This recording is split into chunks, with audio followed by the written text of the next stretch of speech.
अस्सलाम वालेकुम। Class last time हमने कंपैक्शन का टॉपिक स्टार्ट किया था। आज हम उसी को कंटिन्यू करेंगे, ठीक है। तो इनिशली हमने ये देख लिया कि कंपैक्शन क्या होती है, उसको लेबॉर्ट्री में मेजर करने के या सॉइल को कंपैक्ट करने के मेथड्स कौन कौन से होते हैं।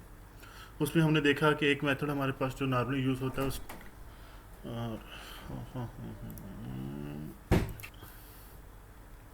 उसमें एक मेथड जो हम कॉमनली यूज़ करते हैं वो होता है स्टैंडर्ड प्रॉक्टर टेस्ट। और सेकंड मेथड जो कॉमनली यूज़ होता है वो है मॉडिफाइड प्रॉक्टर टेस्ट। दोनों मेथड्स में के प्रोसीजर क्या होते हैं, उनके डिफरेंस क्या हैं, उसमें हम कंपैक्शन एनर्जी किस तरह कैलकुलेट करते हैं, ठीक है। ये सब चीज़ें हमने लास्ट लेक्चर में देखी हैं। इसके अलावा हमने ये भी देखा कि कंपैक्शन किन फैक्टर्स पर डिपेंड करती है और उन फैक्टर्स का इफेक्ट जो है कंपैक्शन पे वो किस तरह होता है। तो इन चीज़ों को हम कंटिन्यू करते हैं। नेक्स्ट है हमारे पास field compaction.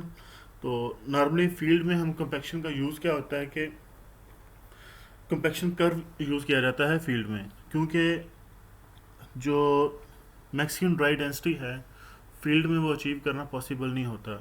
It is not possible to obtain gamma d maximum in the field, ठीक है। तो फील्ड में मैक्सिमम ड्राई डेंसिटी अचीव करना पॉसिबल नहीं होता। और सेकंड जो इसका यूज़ है, नॉर्मली जो फील्ड स्पेसिफिकेशन होती हैं कॉन्ट्रैक्टर से जो रिक्वायरमेंट होती है उसमें ये होता है कि नॉर्मली उसने 90 से 95% डेंसिटी अचीव करनी होती है, ठीक है।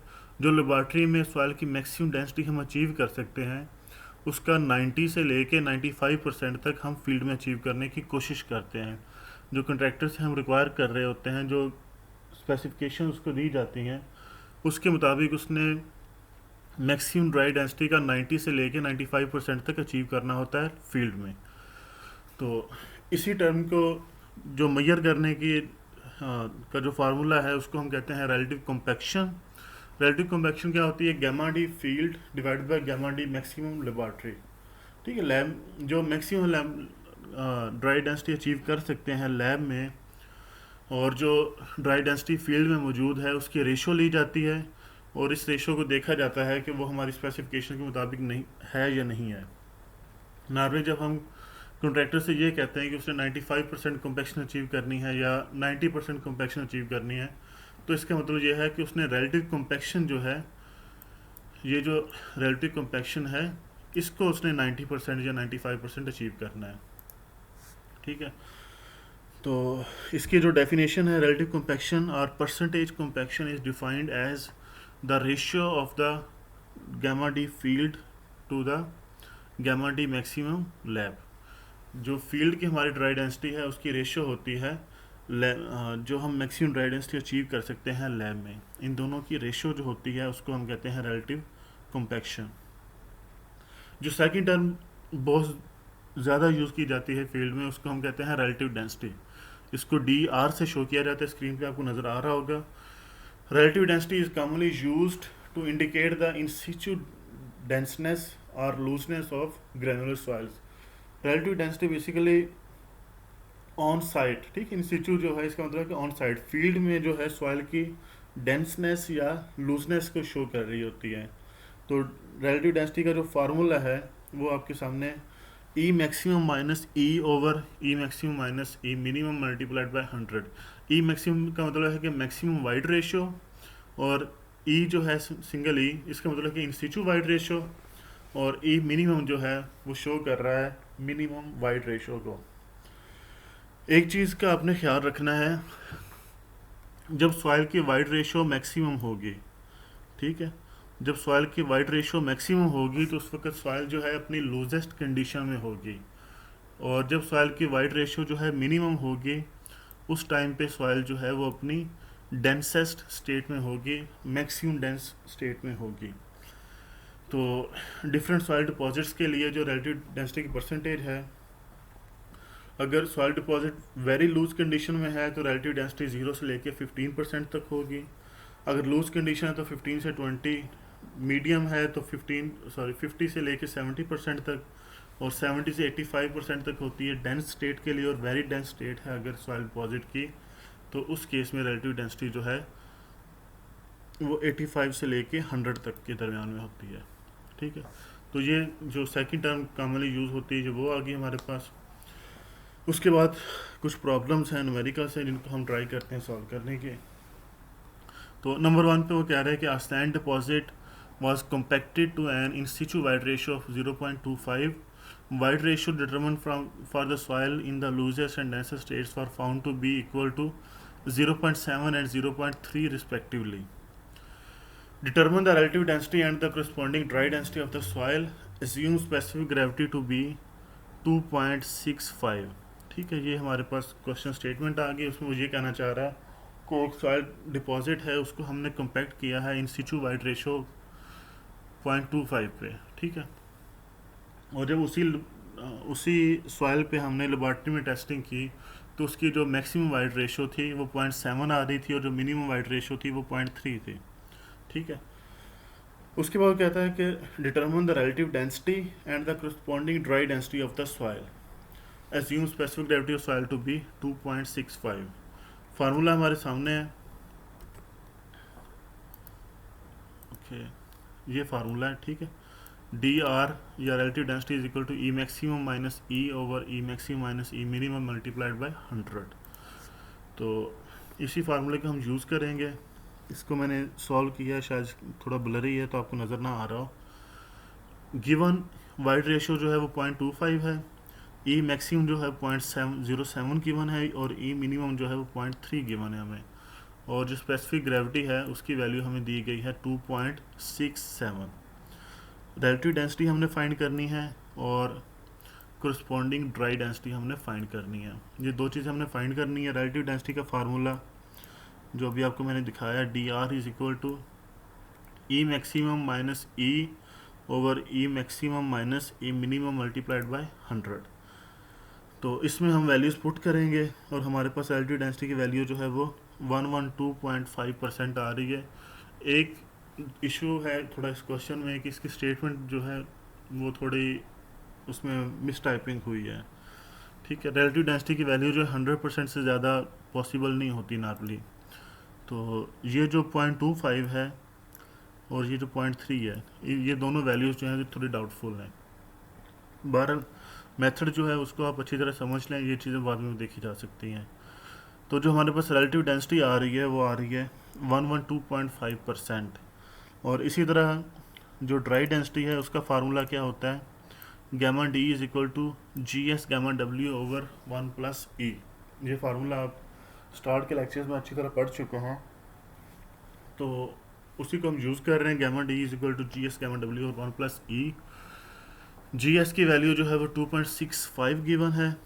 गैमा डब्ल्यू ग्राम पर सीसी में 1 होता है तो मैंने 1 पुट कर दिया, और नीचे 1 प्लस ई था तो 1 प्लस 0.25। इन सिचू वाइड रेशो ही यूज़ करेंगे हम, क्योंकि हमने जो ऑन साइट ड्राई डेंसिटी है सॉइल की उसको चेक करना है। तो ये फार्मूला जब हमने वैल्यूज़ पुट की तो हमारे पास गैमा डी की वैल्यू जो है वो 2.12 ग्राम पर सेंटीमीटर क्यूब आ रही है। तो इस तरह करके आप ड्राई डेंसिटी रिलेटिव डेंसिटी भी फाइंड कर सकते हैं और ड्राई डेंसिटी भी फाइंड कर सकते हैं। इसी तरह सेकंड क्वेश्चन है हमारे पास, a standard test performed in lab to determine the relative density of a soil yielded the following results। Volume of the cylinder कितना है 600 सेंटीमीटर क्यूब है, और वेट ऑफ सॉइल जो है filling the cylinder in loose form जो है 1030.4 ग्राम। ठीक है, 1030.4 ग्राम। और उसी सॉइल को जब हमने डेंस किया तो ज़ाहिर बात है उसका वेट तो उतना ही रहेगा जितना पहले था। ठीक है, तो wait of soil in dense form जो है अगेन सेम होगा 1030.4 ग्राम, लेकिन उसका वॉल्यूम रिड्यूस हो जाएगा क्योंकि उसको हमने कम्पैक्ट कर दिया, उसको डेंस कर दिया। जब वॉल्यूम रिड्यूस होगा तो वॉल्यूम कितना रह गया हमारे पास 561.5 सेंटीमीटर क्यूब। उसके बाद वो कहते हैं if the in situ void ratio of the same soil is 0.487 determine the relative density of the soil. ठीक है, अगर इसी सॉइल की इन सिचु वाइड रेशियो जो है वो 0.487 है तो हमने इसकी रिलेटिव डेंसिटी फाइंड करनी है। अगेन फार्मूला जो है हमारा रिलेटिव डेंसिटी का जो वो यही रहेगा। ठीक है, लेकिन यहाँ पे जो ट्रिकी चीज़ है या जो चीज़ हमने फाइंड करनी है वो है ई मैक्सिमम और ई मिनिमम। उन्होंने हमें डायरेक्टली ई मैक्सिमम और ई मिनिमम की वैल्यू नहीं दी, उसने हमें जो लूज स्टेट में सॉइल का वेट है और जो डेंस स्टेट में सॉइल का वेट है वो वेट्स और वॉल्यूम दे दिए हैं। तो हम क्या करेंगे, ये सॉल्यूशन है हमारे पास, शायद थोड़ा क्लियर नज़र ना आ रहा हो आपको, तो इसको मैं इस तरह कर देता हूँ। लूज स्टेट में सॉइल का वॉल्यूम जो है वो 600 सेंटीमीटर क्यूब है, वेट 1030.4 ग्राम है। तो उसकी गामा डी जो है जब लूज स्टेट में है तो इसका मतलब कि उसकी ड्राई डेंसिटी जो है वो मिनिमम होगी। तो उसकी गामा डी जो है हमारे पास 1.7173 ग्राम पर सीसी आ रही है। उसके बाद गामा डी को यूज़ करते हुए हमने जो पहले फार्मूला आपको मैंने दिखाया था ये वाला, ठीक है, गामा डी की वैल्यू फाइंड कर ली। उसके बाद हमने वो वैल्यू इस फार्मूले में पुट करेंगे तो हमारे पास ई की वैल्यू आना शुरू हो जाएगी। जैसे कि इसमें अगर आप देखो, थोड़ा क्लियर नज़र नहीं आ रहा, तो ई मैक्स जो मैक्सिमम है जब सॉइल लूजेस्ट कंडीशन में है तो ई जो है वो मैक्सिमम होगा और गामा डी जो है वो मिनिमम होगा। जी एस की वैल्यू हमने एज्यूम कर ली 2.7, गामा डब्ल्यू की वैल्यू 1 पुट की, गामा डी मिनिमम जो हमने फाइंड किया था वो वैल्यू पुट की, तो हमारे पास ई मैक्सिमम की वैल्यू आ गई 0.572, ठीक है। इसी तरह जो डेंस स्टेट है, डेंस स्टेट में भी हमने ई की वैल्यू फाइंड कर ली और हमारे पास आ रही है 0.47, ई मैक्सिमम भी आ गया, ई मिनिमम भी आ गया, इन सिचू ई की वैल्यू भी हमें गिवन है, उन वैल्यूज़ को हम पुट करेंगे तो हमारे पास जो डी का रिलेटिव डेंसिटी आ रही है वो 83.3% आ रही है। इस क्वेश्चन को खुद सॉल्व करके देखो कि आपके पास आंसर क्या आ रहे हैं, यही आंसर आ रहे हैं या नहीं आ रहे। ओके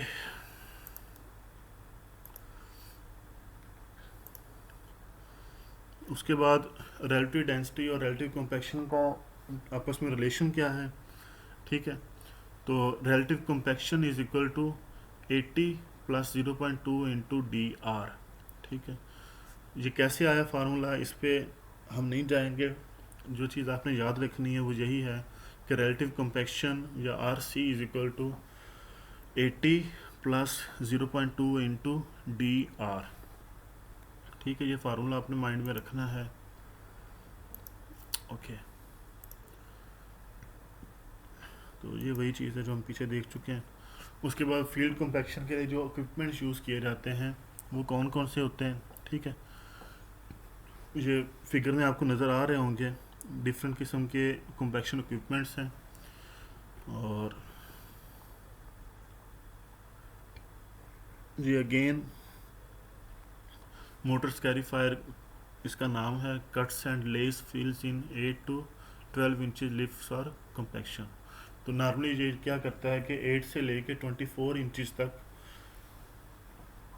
सॉइल को कॉम्पैक्ट कर, सॉइल में लिफ्ट प्लेस करता है फॉर कॉम्पैक्शन। और इसी तरह ये ग्रेडर है, ठीक है। इसका पर्पज़ ये है कि इसने ग्राउंड को लेवल करना है। वाटर ट्रक जो है नॉर्मली ये यूज़ किया जाता है कि जब हमने सॉइल को मॉइस्चर अप्लाई करना है, सॉइल में वाटर ऐड करना है, तो वो वाटर टैंक ट्रक के थ्रू किया जाता है, ओके। फील्ड कॉम्पैक्शन जो है किस तरह की जाती है, मोस्टली डन विद रोलर्स, ठीक है। रोलर्स वगैरह यूज़ किए जाते हैं फील्ड में सॉइल को कॉम्पैक्ट करने के लिए। जो कॉमन टाइप्स ऑफ रोलर्स हैं उनमें स्मूथ व्हील रोलर है, या इसको स्मूथ ड्रम रोलर भी कहा जाता है, न्यूमेटिक रबर टायर रोलर है, शीप फुट रोलर है, इम्पैक्ट रोलर है, वाइब्रेटरी और ग्रिड रोलर्स हैं। ये डिफरेंट टाइप्स के रोलर्स हैं जो कॉमनली इस फील्ड में यूज़ किए जाते हैं। नेक्स्ट स्लाइड में हम इनकी थोड़ी डिटेल्स देखेंगे कि ये किस तरह के होते हैं। तो सबसे स्टार्ट में स्मूथ व्हील रोलर या ड्रम रोलर जो है ये आपने अक्सर देखा होगा, ठीक है। तो ये क्या करता है कि 100% कवरेज अंडर द व्हील, ज़ाहिर बात है व्हील के अंदर जितना भी एरिया आ रहा है वो 100% कवर हो रहा होता है। Used for all soil types except for Rocky soils, Rocky soil के अलावा हर किस्म की सॉइल के लिए यूज़ किया जा सकता है। कॉम्पैक्टिव एफर्ट जो है वो स्टैटिक वेट होता है, ठीक है, स्टैटिक वेट आप अप्लाई कर रहे होते हैं। और कॉमन यूज़ जो होते हैं नॉर्मली इसके प्रूफ रोलिंग सब grades and compacting asphalt pavement, ठीक है। सब ग्रेड्स को वगैरह को कॉम्पैक्ट करने के लिए या जो असफाल्ट पेवमेंट्स होती हैं उनको कंपैक्ट करने के लिए ये रोलर यूज़ किया जाता है। जो सेकंड टाइप है वो है न्यूमेटिक रोलर या रबर टायर्ड रोलर, इसको पीटीआर भी कहा जाता है। तो इसमें क्या होता है कि मल्टीपल रबर टायर्स होते हैं जो कि फिगर में आपको नज़र आ रहे होंगे। 80% coverage under the wheel. It can be used both for granular and fine grain soils. Compactive effort जो है वो स्टैटिक वेट होता है और नीडिंग ऑपरेशन होता है। ठीक है, नीडिंग नीडिंग को अगर उर्दू में अगर हम बात करें तो जिस तरह से कहते हैं कि किसी चीज़ को गूंदा जाता है, ठीक है, तो बिल्कुल वैसा ही ऑपरेशन जो है वो इस रोलर में भी नज़र आता है हमें। और टिपिकल यूज़ जो है इसके वो हाईवे फील्ड्स या अर्थ डैम कंस्ट्रक्शन वगैरह में इसको यूज़ किया जाता है नॉर्मली। उसके बाद हमारे पास आ जाते हैं शीप फुट रोलर्स, ये भी आपने अक्सर देखे होंगे। तो नॉर्मली जो कवर्ड एरिया है वो रिलेटिवली काफ़ी कम होता है, तो सेवरल राउंड और rectangular shape protrusions are fit attached to a steel drum. ठीक है, स्टील ड्रम के ऊपर जो है वो सेवरल जो है इसको राउंड और रेक्टेंगुलर शेप्ड फीट्स आप कह सकते हैं, जो कि आपको यहाँ पे नज़र आ रहे हैं, ये स्टील ड्रम के साथ अटैच्ड होते हैं। 8% से लेकर 12% के एरिया को कवर कर रहा होता है। नॉर्मली इसको प्रेफर किया जाता है क्लेई सॉइल्स के लिए। और कंपैक्टिव एफर्ट जो है वो स्टैटिक वेट भी होता है और साथ ही नीडिंग ऑपरेशन भी हो रहा होता है इसमें। इसके बाद जो है vibrating drum on smooth wheel roller आ जाता है। ठीक है, बेसिकली इसमें वेट स्टैटिक नहीं होता, इसमें वाइब्रेशंस भी प्रोड्यूस हो रही होती हैं। तो vibrators can be attached to smooth pneumatic rubber tyred और शीप फुट, किसी भी किस्म के रोलर के साथ अगर आप वाइब्रेटर अटैच कर देंगे तो वाइब्रेटिंग ड्रम रोलर बन जाएगा। ठीक है, तो particles rearrangement due to oscillation of the roller, roller की ऑसिलेशन की वजह से पार्टिकल्स जो वो रीअरेंज होंगे। और extremely efficient in compacting granular soil, granular soils के लिए ये मोस्ट एफिशिएंट कंसिडर किया जाता है। उसके बाद हमारे पास मैश या ग्रिड पैटर्न रोलर। ठीक है, फिगर में आपको नज़र आ रही है कि इसकी शेप कैसी होती है। तो इस केस में क्या होता है कि हमारे पास जो एरिया कवरेज है वो 50% होती है। Suited for compacting Rocky soils, gravels and Sands. ठीक है, ग्रेवल, सैंड और रॉकी सॉइल्स के लिए इसको ये ज़्यादा सूटेबल होता है। और कंपैक्टिव एफर्ट जो है वो स्टैटिक वेट भी होता है और साथ में वाइब्रेशंस भी प्रोड्यूस हो रही होती हैं। तो उसके बाद हमारे पास पोर्टेबल कंपैक्टर आ जाता है। नॉर्मली आपने साइट्स कंस्ट्रक्शन साइट्स वगैरह पे देखा होगा। ठीक है, इसका पर्पज़ ये है कि ये बहुत कम एरिया में नॉर्मली वर्किंग हो रही होती है इसकी। तो used at places where space is limited. ठीक है, यहाँ पे लिमिटेड स्पेस है, वहाँ ऐसी स्पेस में हम वाइब्रेटर को कंपैक्टर को प्रेफर करते हैं। ठीक, वाइब्रेटर भी इसी को कहा जाता है। और फाउंडेशन ट्रेंचेज या कंपैक्शन फॉर बैकफिल्स वगैरह में इसको कॉमनली यूज़ किया जाता है। तो बाकी ये फील्ड कंपैक्शन इक्विपमेंट की समरी है, इसको ज़रा खुद देख लीजिएगा ये क्या कह रहे हैं। ये जस्ट ओवरव्यू है जो अभी हमें कंपैक्शन इक्विपमेंट्स अभी देखें। ठीक है, और वाइब्रेटरी कंपैक्शन की जो एफिशिएंसी है वो किन चीज़ों पर डिपेंड कर रही है। कंपैक्शन कंपैक्टर करेक्टरिस्टिक्स पे डिपेंड करती है, उसके मैस, साइज़ और ऑपरेटिंग फ्रीक्वेंसी पे। कंस्ट्रक्शन प्रोसीजर पे डिपेंड करती है कि number of passes of roller कितने हैं, लिफ्ट थिकनेस कितनी है, टोइंग स्पीड कितनी है। ठीक है, और इसके अलावा सॉइल के करेक्टरिस्टिक्स पे भी डिपेंड कर रही होती हैं कि सॉइल की इनिशियल डेंसिटी कितनी थी, ग्रेन साइज़ और शेप क्या है उसकी, और वाटर कंटेंट कितना है। तो ये वो मल्टीपल फैक्टर्स हैं जिन पे कंपैक्शन एफिशिएंसी डिपेंड कर रही होती है। तो इसी का हम थोड़ा ओवरव्यू लेते हैं कि ये क्या चीज़ें हैं। Heavier the compactor better is the compaction. ठीक है, जो कंपैक्टर का साइज़ है उसका और उसकी फ्रीक्वेंसी का इफेक्ट क्या होता है कि कंपैक्टर जितना हैवियर होगा कंपैक्शन भी उतनी ही बेटर होगी। और अगर जो फ्रीक्वेंसी है वो ऑप्टिमम हम यूज़ कर रहे हैं, ठीक है, ना ही वाइब्रेशंस बहुत ज़्यादा हैं या नंबर ऑफ़ पासिस ना ही बहुत ज़्यादा है ना ही बहुत कम है, ऑप्टिमम लेवल पे अगर हम पासिस को यूज़ कर रहे हैं तो हमारे पास जो कंपैक्शन एफिशिएंसी है वो भी मैक्सिमम ही होगी। इसी तरह रोलर स्पीड और नंबर ऑफ पासेज जो है उसका इफेक्ट क्या होता है कि increase in density is not significant beyond 5 passes. ठीक है, अगर आप नंबर ऑफ पासेज 5 से ज़्यादा रखते हैं तो उस केस में जो डेंसिटी है उसमें कोई सिग्निफिकेंट इंक्रीज आपको नज़र नहीं आती। नॉर्मली जो मैक्सिमम इंक्रीज नज़र आ रही होती है वो 5 पासेज तक नज़र आ रही होती है। इसी तरह for a given number of passes a higher density is obtained if the vibrator is towed more slowly. ठीक है, तो अगर रोलर की स्पीड जो है वो स्लो होगी तो हमारी डेंसिटी भी ज़्यादा अचीव होगी। अगर रोलर की स्पीड हायर होगी, वो तेज़ी से पास कर रहा होगा, तो हमें जो डेंसिटी अचीव हो रही है वो भी कम होगी। ओके, इसी तरह लिफ्ट हाइट जितनी ज़्यादा होगी, जो डेंसिटी अचीवमेंट है वो उतनी ही कम होगी। तो maximum density is achieved at around 75% of lift height. Normally 12 inches या 6 इंचज़ की लेयर्स या लिफ्ट्स प्लेस की जाती हैं, तो जो मैक्सिमम डेंसिटी हम अचीव करते हैं वो up to 75% of lift height तक अचीव की जाती है। उसके बाद डायनामिक कॉम्पैक्शन है। इसमें फिगर में आपको नज़र आ रहा होगा, इसमें क्या किया जाता है कि बेसिकली ये 10 टन से लेके 15 टन का एक वेट होता है, हैवियर वेट होता है, और इस वेट को 60 मीटर या 20 मीटर की हाइट तक हम राइज करते हैं। ठीक है, 20 मीटर की हाइट तक इसको उठाया जाता है और उसके बाद फ्रीली फॉल किया जाता है। तो ज़ाहिर बात है, जब इतना ज़्यादा वेट फ्रीली फॉल करेगा तो अपनी पोटेंशियल एनर्जी की वजह से वो सॉइल को कम्पैक्ट करना शुरू कर देगा, जैसे इन फिगर्स में आपको नज़र आ रहा है।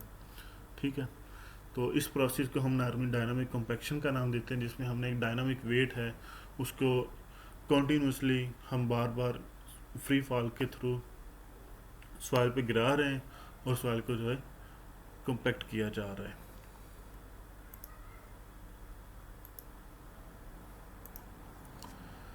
इसके बाद कुछ एग्जांपल्स हैं हमारे पास। ठीक है, इफ़ अ प्रॉब्लम 3 जो है उसमें क्या है कि if a sample is saturated at a water content of 30%, what is its density, assume G S is equal to 2.70। मुझे कहना चाह रहा है कि सॉइल सैंपल जो है, जब उसमें वाटर जो है वो 30% होगा तो सैंपल हमारा 100% सैचुरेटेड होगा। आपने ये बताना है कि उसकी डेंसिटी कितनी होगी अगर जी एस या स्पेसिफिक ग्रेविटी उसकी 2.70 हो। क्वेश्चन बिल्कुल सिंपल है, ये पता नहीं पिक्चर्स इतनी ख़राब क्यों हो गई हैं।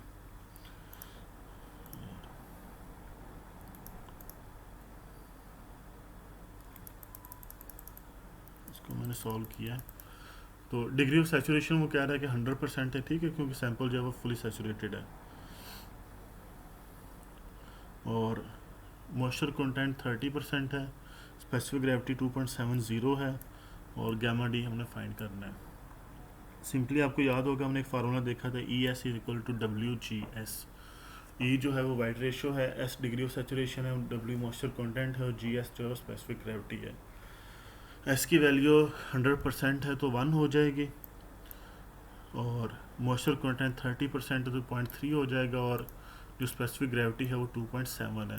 ये वैल्यूज़ पुट करेंगे तो हमारे पास ई की वैल्यू जो है 0.81 आ जाएगी। ई की वैल्यू आ गई है। उसके बाद अगेन जो हमने पहले फार्मूला यूज़ किया था ड्राई डेंसिटी फाइंड करने के लिए, वही फार्मूला हम यूज़ करेंगे। Gamma d is equal to G S gamma डब्ल्यू over 1 plus e. G S की वैल्यू जो है 2.7 है, गैमा डब्ल्यू 1 होगा, और ई की वैल्यू हमने अभी अभी कैलकुलेट की है 0.81। तो ये वैल्यूज़ पुट करने के बाद जो हमारे पास ड्राई डेंसिटी की वैल्यू आ रही है वो है gamma d is equal to 1.49 gram per centimetre cube. ठीक है, तो यह प्रोसीजर फॉलो करके हम इस क्वेश्चन को भी सॉल्व कर सकते हैं।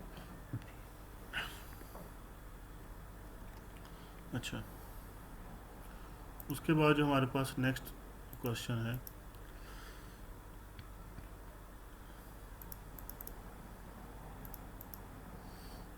उसमें वो क्या कह रहा है, the following data are available in connection with the construction of an embankment. ठीक है, एक एम्बैंकमेंट कंस्ट्रक्ट किया जा रहा है। उसमें से जो डाटा हमें मिला है वो क्या है कि जब सॉइल हमने बोरोपिट से एक्सट्रैक्ट की है, ठीक है, जब बोरोपिट से हमने सॉइल ली है उस वक्त उसकी density 1.75 megagram per metre cube थी। ठीक है, 1.75 मेगाग्राम और उसका जो नेचुरल मॉइस्चर कंटेंट था वो 12% था। ठीक है, और जब उसको हमने कंपैक्शन की उस सॉइल की, तो उसकी डेंसिटी हमारे पास होगी 2 मेगाग्राम पर मीटर क्यूब, और उसका वाटर कंटेंट जो है वो हो गया 18%। ठीक है, तो एक चीज़ जो आपको यहाँ पे नज़र आ रही होगी, जब डेंसिटी इंक्रीज़ हुई है तो डेफिनेटली उसका वॉल्यूम रिड्यूस हुआ होगा सॉइल का, क्योंकि हमने सॉइल को कम्पैक्ट किया है और कम्पैक्शन की वजह से वॉल्यूम रिड्यूस होता है। तो वो पूछना ये चाह रहा है कि for every 100 metre cube of compacted soil of the embankment, estimate the quantity of soil to be excavated from the borrow pit and the amount of water to be added। दो चीज़ें उसने पूछी हैं। अच्छा, अब क्वेश्चन स्टेटमेंट क्या कह रही है? क्वेश्चन स्टेटमेंट ये कह रही है कि एक बोरो पिट है, एक साइट है या एक लोकेशन है जहाँ से हमने सॉइल को पिक करना है और उसको दूसरी जगह पे ला के प्लेस करना है या एम्बैंकमेंट की साइट पे प्लेस करना है। ठीक है, जिस सॉइल को हमने पिक किया है उसकी density 1.75 megagram per metre cube थी और उसका मॉइस्चर कंटेंट जो है वो 12% था। उसके बाद जब हमने उस सॉइल को एम्बैंकमेंट पे प्लेस किया तो उसको हमने कम्पैक्शन की। कम्पैक्शन के बाद उसकी density 2 megagram per metre cube हो गई और जिसका वाटर कंटेंट हमने एडिशनल वाटर ऐड करके 18% अचीव कर लिया। तो क्वेश्चन अब ये है कि अगर हमने 100 metre cube embankment soil place करनी है, ठीक है, अगर हमने 100 metre cube embankment soil place करनी है तो उसके लिए कितनी सॉइल हमें साइड से या बोरो पिट से लेनी पड़ेगी। ठीक है, क्वेश्चन आपके सामने है कि अगर हमने 100 मीटर क्यूब सॉइल जो कम्पैक्टेड सॉइल है वो प्लेस करनी है तो उसके लिए हमें बोरो पिट से कितनी सॉइल लेनी पड़ेगी और उस सॉइल में कितना वाटर ऐड करना पड़ेगा कि उसका मॉइस्चर कंटेंट जो है 12% से लेके 18% तक हो जाए। तो अगेन हम ऑलमोस्ट वही प्रोसीजर करेंगे जो पहले कर रहे थे।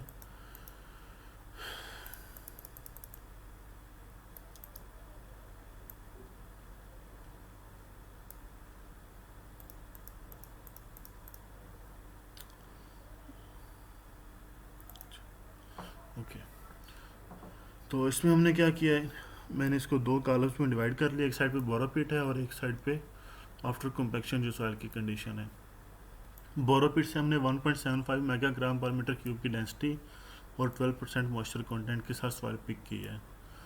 ये वेट डेंसिटी थी, उसको हमने ड्राई डेंसिटी फाइंड कर ली, gamma d is equal to gamma b over 1+W। तो ये करने के बाद हमारे पास गामा डी की वैल्यू आ गई 1.56 मेगाग्राम पर मीटर क्यूब। ठीक है, 1.56 मेगाग्राम पर मीटर क्यूब। और इसका मतलब क्या है कि अगर हमारे पास 1 मीटर क्यूब सॉइल है बोरो पिट में, ठीक है, बोरो पिट में अगर हमारे पास 1 मीटर क्यूब सॉइल है तो उसमें सॉइल का वेट जो है वो 1.56 मेगाग्राम है और वेट ऑफ वाटर जो है वो 0.1875 मेगाग्राम है। तो ये दो चीज़ें अब कैसे आई हैं, ये दोनों चीज़ें जो है इसी वैल्यू से आई हैं, gamma d is equal to 1.56 megagram per metre cube से। तो गामा डी क्या होता है, weight of soil over volume. ठीक है, यही चीज़ है। तो अगर गामा डी की वैल्यू हमारे पास 1.56 मेगाग्राम पर मीटर क्यूब है, इसका मतलब है कि अगर 1 मीटर क्यूब हमारे पास सॉइल का वॉल्यूम हो तो उसमें वेट ऑफ सॉइल जो है 1.56 मेगाग्राम होगा। वेट ऑफ सॉइल या वेट ऑफ सॉलिड आ गया हमारे पास। जब वेट ऑफ सॉलिड हमें पता है तो मॉइस्चर कंटेंट का फार्मूला होता है कि W is equal to weight of solid over weight of water. तो मैंने क्या किया कि मैंने मॉइस्चर कंटेंट 12% पुट किया इस इक्वेशन में, तो मेरे पास वेट ऑफ वाटर आ गया 0.1875 मेगाग्राम पर मीटर क्यूब। इसी तरह सेम प्रोसीजर मैंने यूज़ किया कंपैक्शन के बाद जो सॉइल की कंडीशन है उस पर। तो वेट ऑफ सॉइल जो है वो 1.70 मेगाग्राम है हमारे पास और जो वेट ऑफ वाटर है वो 0.305 मेगाग्राम है।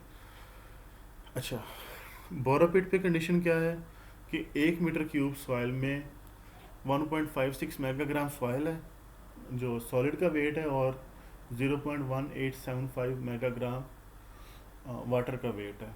जब उसको हमने कॉम्पैक्ट करने के बाद प्लेस किया तो सॉलिड का वेट जो है वो 1.70 मेगाग्राम है और वाटर का वेट जो है वो 0.305 मेगाग्राम है। ये दोनों वेट्स हमने फाइंड कर लिए।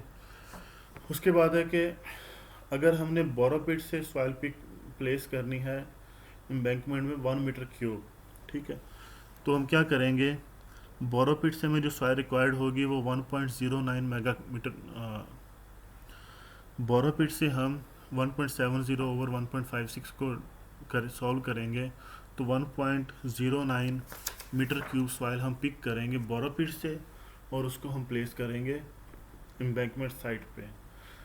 इसी तरह बोरोपिट में सॉइल का जो मॉइस्चर कंटेंट था वो 0.1875 था, ठीक है, और जो एम्बैंकमेंट साइट पे मॉइस्चर कंटेंट है वो 0.305 है, ठीक है। तो हमें जो एडिशनल वाटर ऐड करना पड़ेगा वो 0.1175 मेगाग्राम होगा, ठीक है। तो अब कंडीशन ये है कि अगर हमें 1 मीटर क्यूब जो सॉइल अचीव करनी है या अटेन करनी है एम्बैंकमेंट पे, तो उसके लिए हम 1.09 मीटर क्यूब सॉइल एक्सट्रैक्ट करेंगे बोरोपिट से और उसमें 0.1175 मेगाग्राम वाटर ऐड करेंगे, तब जाके हमारी जो जो बोरोपिट की कंडीशंस हैं वो अचीव होंगी, ठीक। तो अगर हमने 100 मीटर क्यूब के लिए यही वैल्यूज़ देखनी है तो हम क्या करेंगे, इन्हीं वैल्यूज़ को मल्टीप्लाई कर देंगे 100 से, ठीक है। तो अगर 100 मीटर क्यूब जो है कम्पैक्टेड सॉइल हमने लेनी है तो उसके लिए हम क्या करेंगे, 1.09 मल्टीप्लाइड बाई 100, तो 109 मीटर क्यूब सॉइल जो है वो बोरोपिट से एक्सट्रैक्ट करेंगे और उसमें 11.75 मेगाग्राम वाटर जो है वो ऐड करेंगे, तब हमारी जो बोरोपिट सॉइल की कंडीशन है वो अचीव होंगी। तो इस तरह करके आपको ये पता चल जाएगा कि हमने बोरोपिट से कितनी सॉइल एक्सट्रैक्ट करेंगे तो कि हमें 100 मीटर क्यूब जो है वो कम्पैक्टेड सॉइल मिल जाए। तो इस तरह करके ये क्वेश्चन आप सॉल्व कर सकते हैं। इसके बाद नेक्स्ट जो एग्जांपल्स हैं, ठीक है, ये भी सिमिलर एग्जांपल है, इसका सॉल्यूशन भी दिया हुआ है, इसको आप खुद देखना। ये सारी एग्जांपल जो इनका प्रोसीजर वही है जो पिछली एग्जांपल्स में हम कर चुके हैं। इन एग्जांपल्स को 1 बाय 1 आप सॉल्व करके देखें और लेक्चर के एंड पे आप मुझसे पूछ सकते हैं कि अगर कोई इशू आ रहा हो तो इन एग्जांपल्स को सॉल्व करके देखें, ठीक है, और एंड पे मुझे बताएंगे अगर कोई इशू आ रहा है तो उसको हम डिस्कस कर लेंगे। उसके बाद है field compaction control and specifications, कि नॉर्मली फील्ड में हम कॉम्पैक्शन को किस तरह कंट्रोल करते हैं और कॉम्पैक्शन स्पेसिफिकेशंस जो हैं वो क्या होती हैं, किस तरह प्रोवाइड की जाती हैं। जो पैरामीटर हमने कंट्रोल करने हैं उसमें क्या आता है कि dry density and water content correlate well with the engineering properties and thus they are convenient construction control parameters, ठीक है।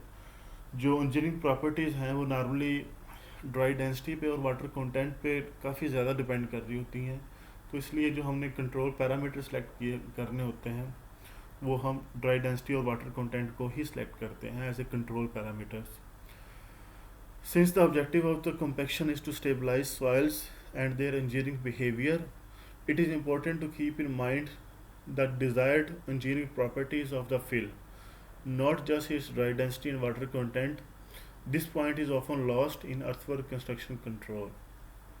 Normally हमारी जो मेन रिक्वायरमेंट्स होती हैं वो इंजीनियरिंग प्रॉपर्टीज़ होती हैं, not just their dry density and water content, ठीक है। तो इसलिए हमने उसकी जो रिक्वायर्ड इंजीनियरिंग प्रॉपर्टीज़ हैं उनको भी माइंड में रखना होता है, सिर्फ हमने ड्राई डेंसिटी या वाटर कंटेंट को चेक नहीं करना होता, ये चीज़ माइंड में रखनी है एज ए साइट इंजीनियर। तो डिज़ाइन कंस्ट्रक्ट प्रोसीजर्स जो हैं वो क्या हो सकते हैं, laboratory test are conducted on samples of the proposed borrow materials to define the properties required for design.